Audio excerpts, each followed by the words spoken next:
Welcome back to Your Golden Elevation. Welcome and hello to all of my golden souls. My name is Dr. Osa, so happy that you joined me for another video. Excuse the dog that might be barking in the background. I'm filming outside and it's starting to get dark, and this video therefore is going to be shorter. I don't do super long videos, I don't think, because I've watched an hour-long videos, but some of my videos are 12 plus minutes, so I'm going to make this one shorter.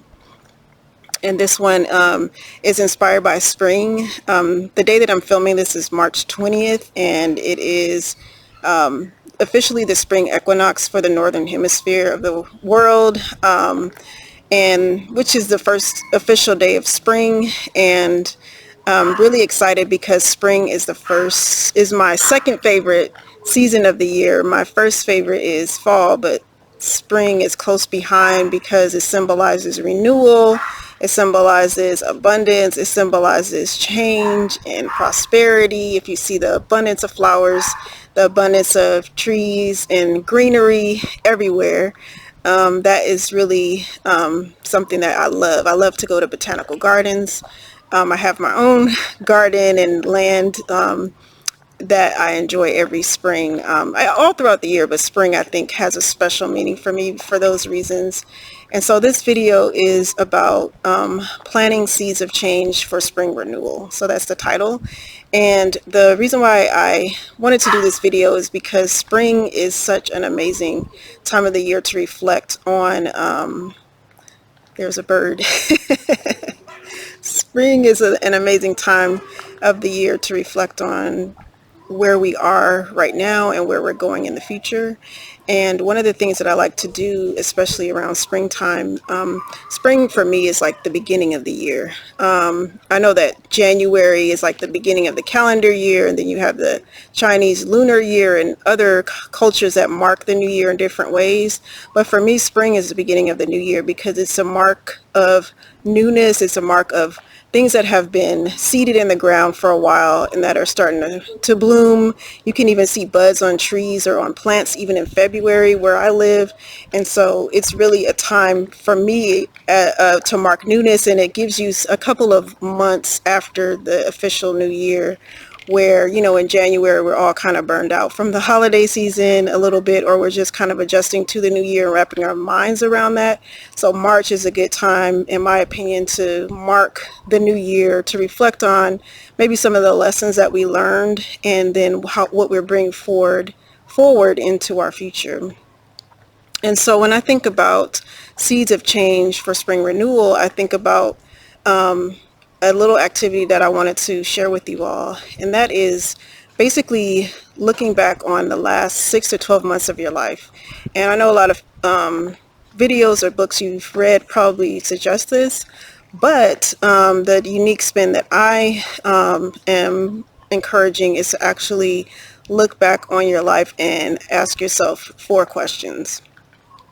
What did I experience? So whether it's good or bad or neutral, or if it was a mix of things that kind of brought you some good outcomes and some bad outcomes, you can reflect on what actually occurred, because sometimes we kind of lose sight. Sometimes the good can outweigh, like if something amazing happened and then there's like 2 or 3 like smaller, more neutral to negative things that happened, they might be overshadowed, and vice versa. If there is something negative happened, but then there's like positive things that happened, then it can outweigh or kind of make us feel like we don't really see the positive. So it's good to reflect on like 6 to 12 months of your past, what happened.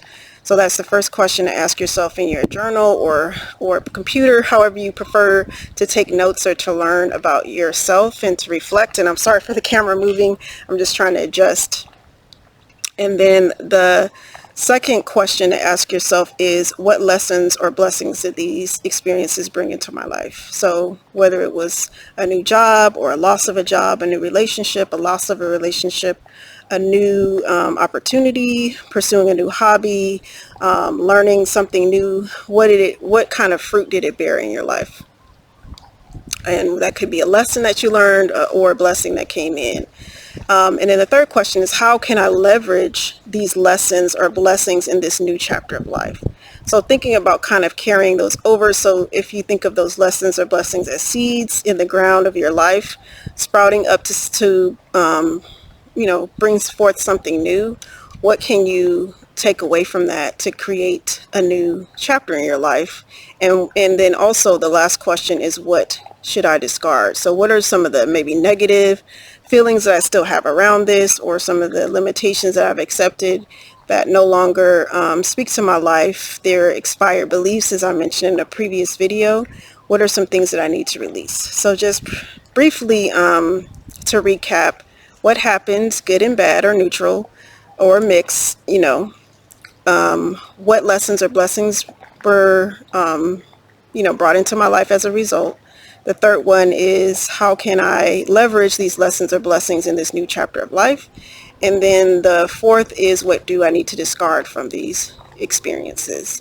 A lot of times we're not as intentional about some of our experiences, that we've had in the past, in the recent past, or even in the distant past. So you can even go back years ago if you wanted to, make it more expansive outside of the 3, or I should say 6 to 12 months. That's what I originally mentioned.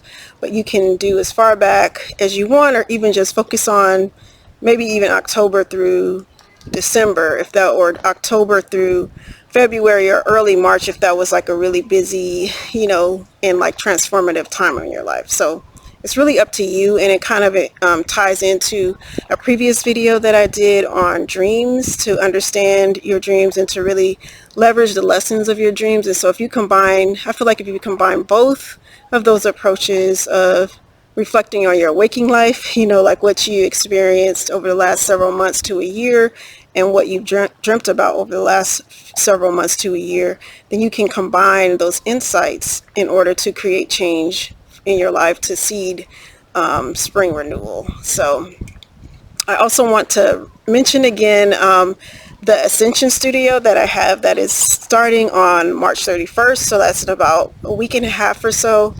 And it's the first course. It's not really a course. I don't call my courses, but I just use that term because it's a term that a lot of people use, and it makes it easier to understand what's being offered. But I call them Ascension Studios because in studios, artists or creators, they create, they experiment, they get messy, they learn new things, they try new techniques, they maybe even sometimes do group meetings with other artists, or they may host like an impromptu class or impromptu session to learn this technique or to use this tool or whatever.